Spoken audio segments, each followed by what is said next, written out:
Tidak terhitung banyaknya orang yang hilir mudik dalam episode kehidupan kita. Namun, memiliki peran yang berbeda di hati, termasuk mantan atau kekasih yang meninggalkan kita untuk menikah dengan orang lain. Terkesan biasa bagi yang ninggalin, tapi terkesan luar biasa sakitnya bagi yang ditinggalkan. Ditinggal nikah oleh kekasih atau mantan, mungkin hal yang dialami segelintir orang, tapi hanya orang kuat yang siap menerima kenyataan tersebut. Terlebih jika masih cinta, biasanya urusan ditinggal nikah lebih sering bermasalah pada perempuan, karena perempuan itu mudah menerima, susah lupa. Sementara bagi pria, sulit menerima tapi mudah lupa. Akui saja, hal tersebut membuat hati kita remuk, tetapi di balik itu semua ada 5 kebahagiaan yang didapat setelah ditinggal nikah. Yang pertama, Tuhan mematahkan hatimu sekarang. Tentu saja, Tuhan Allah Subhanahu wa Ta'ala lebih tahu skenario kehidupan kita. Urusan patah hati mungkin hampir dialami oleh remaja, baik itu status pacaran, sahabatan, atau bahkan temenan. Karena sesungguhnya patah hati itu luas persepsinya. Tapi perihal pacaran atau mantan urusan lain. Sadarilah, orang yang sedang dipatahkan hatinya sedang disayang Tuhan. Allah tidak mau kita memaksakan keadaan, juga tidak ingin kita bersanding dengan orang yang bukan level kita. Lebih baik patah hati sebelum menikah daripada setelah menikah. Lebih baik tahu kekurangan dan kelebihannya dibanding setelah menikah membuat pertengkaran.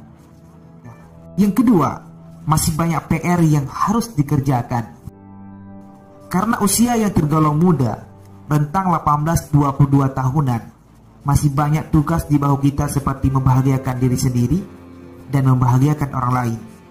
Hal ini tentu saja butuh proses dan disiplin, dibanding hanya meratapi kepergiannya dan kita terjebak di satu titik. Alangkah kerennya kalau membuat karya setelah ditinggal nikah atau membenahi diri. Bukan untuk pamer seperti, ini loh gua, lebih baik setelah lu pergi, tapi memperbaiki kualitas diri sendiri untuk kepentingan diri sendiri. Dan boleh jadi kualitas diri yang telah dibenahi akan didekatkan oleh jodoh. Amin ya rabbal alamin. Dan patah hati adalah obat mujarab untuk berkarya. Yang ketiga, lebih bahagia dan lebih intelektual. Mungkin selama menjalin hubungan dengan kamu, dia kerap mengekang agar kamu bisa terbang dan menorehkan karya di muka bumi ini. Atau justru dia melakukan tindakan ekstrim yang nyaris membuat kamu depresi, yang kamu anggap ungkapan sayang. Contohnya, melarang kamu bergaul dengan lawan jenis, tidak mendukung cita-citamu, atau justru selalu protes saat kamu menekuni salah satu bidang favoritmu. Ketahuilah bahwa ditinggal dia menikah adalah kenikmatan yang luar biasa. Bagaimana tidak, kamu sekarang bisa lebih bahagia dan menorehkan karya intelektual dari otak cerdasmu dibandingkan harus selalu menuruti kemauannya. Bukankah lebih baik menjomblo dibanding bersanding dengan orang yang bukan jodoh kita? Bagaimana tahu dia jodoh atau bukan? Gampang. Jodoh itu cerminan diri. Jika kita baik, maka jodoh kita pun akan baik. Begitu sebaliknya. Sejujurnya, pacaran itu harusnya tidak ada, karena hanya terikat oleh ucapan bukan tindakan. Kalau dia berkata, aku cinta kamu, kenapa dia justru tidak datang melamar atau membicarakan layaknya orang dewasa? Mengapa justru terjebak dalam ilusi bernama pacaran?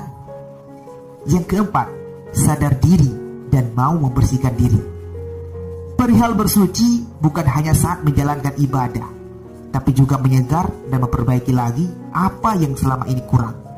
Membersihkan diri dari prasangka dan rasa dendam. Jujur saja, ditinggal nikah pasti akan membawa dendam. Survei dari beberapa orang yang aku kenal. Dan sebelum menjadi bumerang bagi kehidupan selanjutnya, kita bisa memiliki kesempatan bersuci. Karena pada akhirnya hanya diri kamu sendiri yang bisa menyembuhkan patah hati. Yang kelima, hidup terus berjalan dan kamu bersiap menyambut tujuan baru. Telah hilang dendam, iri dan semacamnya. Kamu justru harus bersyukur karena ternyata tanpanya hidup kamu masih berjalan meski sempat terjatuh. Kamu yang sedang patah hati dan ditinggal nikah, siap menyambut hari baru dengan tujuan dan mimpi baru, tanpa perlu bayang-bayang dia lagi. Bukan hanya sekedar pembenaran, kamu sendiri harus mengaplikasikannya dalam kehidupan. Hidup terus berjalan meski kamu pernah terluka. Kamu sendiri yang menentukan apakah akan memilih bahagia atau tidak. Keberadaan orang yang hilir mudik dalam kehidupan kamu ada bukan untuk dilupakan, tapi untuk diterima. Disyukuri dia pernah hadir, kesedihan yang kamu alami dan jatuh bangunnya kamu. Pada akhirnya, semua tentang melepaskan dan merelakan. Ikhlaskan orang yang ditakdirkan bukan untuk kamu. Berdamailah dengan diri sendiri. Dengan begitu, kamu sudah bersiap menuju episode kehidupan